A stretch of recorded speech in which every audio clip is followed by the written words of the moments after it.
పిల్లగా ఓ పిల్లగా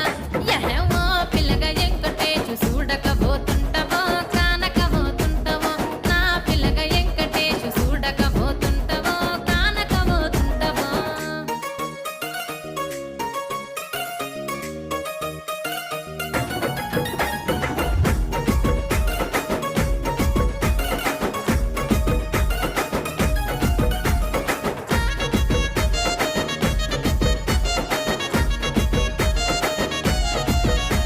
ఓయ్ కండ్లకు కాటుక వెడితే కన్యాకుమారిని